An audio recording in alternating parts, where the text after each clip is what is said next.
Hello students. So let's do question number 5 of exercise 4.4, chapter number 4, quadratic equations, class 10 mathematics. And this is the last question of the exercise as well as this chapter.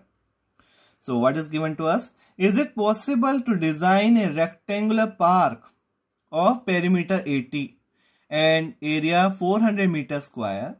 If so, find the length and breadth. तो हमें पता करना है कि एक rectangular park हमें given है, तो क्या ये पॉसिबल है कि उसका पेरीमीटर हमें दे रखा है 80 और एरिया दे रखा है 400 मीटर स्क्वायर, और अगर ऐसा हो तो लेंथ और ब्रेथ भी निकालनी है. So let's find out. Let's check first. Let the length be X. First of all let's assume let the length be X meter and breadth be Y meter. ये हो गई लेंथ x और ये हो गई y. Now perimeter is 80. Perimeter is given to us. Perimeter हमें दे रखा है 80 मीटर. पेरीमीटर का फॉर्मूला होता है 2 into L plus B equals to 80. अब इसमें वैल्यू पुटअप कर देते हैं हम. What is L? x. Breadth कितनी है? y equals to 80. इससे x प्लस वाई की वैल्यू आ रही है हमारे पास 80/2 means 40.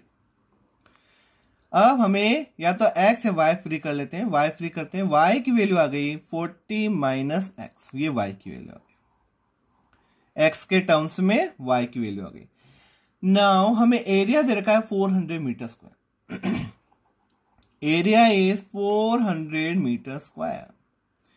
Area means length into breadth is 400 और लेंथ हमारी एल एक्स है और ब्रेथ हमने अभी निकाली y. y कितनी आई? 40 माइनस एक्स, ताकि एक ही वेरिएबल में क्वाड्रेटिक इक्वेशन बन जाएगी हमारी.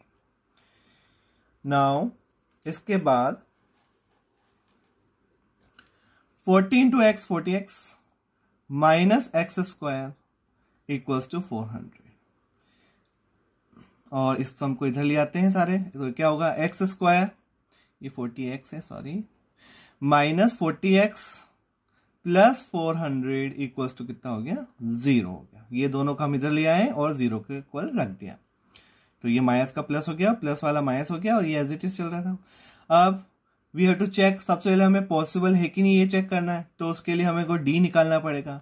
और डी की वैल्यू कितनी होती है? बी स्क्वायर माइनस 4ac होती है. तो ए बी सी कितना दे रखा है हमें? पहले ए बी सी निकाल लेते हैं. ए कितना है? कोएफिशिएंट कंपेयर करो. कुछ नहीं है तो कितना है? 1.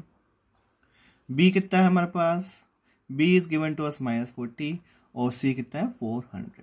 तो first of all let's check कर लेते हैं कि बी स्क्वायर माइनस 4ac कैसे आ रहा है, डिस्क्रिमिनेंट कैसे आ रहा है, ग्रेटर देन 0, लेस देन 0 या इक्वल्स टू 0. बी की वैल्यू है माइनस 40. माइनस 40 का स्क्वायर 4 इंटू ए कितना है? 1 और सी कितना है? 400. सो 40 का स्क्वायर हो गया 1600 और 400 4 जा भी 1600. कितना आया? 0 आ गया. तो डी 0 आ गया. Therefore roots are real and equal. तब रूट्स कैसे हो जाते हैं? रियल और इक्वल हो जाते हैं. और अगर रूट्स रियल एंड इक्वल है मीन्स दो इक्वल रूट्स मिलेंगे हमें, और दोनों मीन्स लेंथ और ब्रेथ भी इक्वली होगी. अगर जो लेंथ आई वो ब्रेथ आएगी. तो हमको निकालने भी है. So let's find out by quadratic formula. Therefore x equals to minus B plus minus under root of B square minus 4ac/2a. Value put up कर देते हैं. बी की वैल्यू कितनी है हमारे पास? Minus 40 minus minus 40 plus minus इसकी value कितनी है हमारी? डी. ये डी है और डी की वैल्यू कितनी आई? 0. अंडर रूट ऑफ 0 भी कितना होता है? 0 बाय 2a. ए कितना आया था हमारा? 1. तो क्या बचा अल्टीमेटली? 40 plus minus 0/2. 2 से डिवाइड करेंगे क्या आएगा? 20 प्लस माइनस 0. अगर एक बार पॉजिटिव एक बार नेगेटिव साइन लेते हैं तो क्या आ जाएगा? It implies 20 and 20. दोनों 20 आएंगे. Therefore लेंथ भी कितनी हो गई? 20 लेंथ अपन ने कितनी है, x है, अगर x 20, this is the value of x, अगर 20 है तो ब्रेथ कितनी है, 40 माइनस x है, therefore length equals to x equals to 20 meter, and breadth की वैल्यू कितनी आ गई, and breadth equals to 40 minus x equals to 40 कितना 20, x कितना 20, एंड y भी कितना आ गया, ब्रेथ भी कितनी आ गई 20 मीटर आ गई। देयरफॉर वी हैव कंप्लीटेड, और लेंथ ऑफ ब्रेथ भी निकल गई आ गई कि लेंथ है 20 मीटर और ब्रेथ है 20 meter. So I hope children that you understood the question. Thank you so much for watching the video.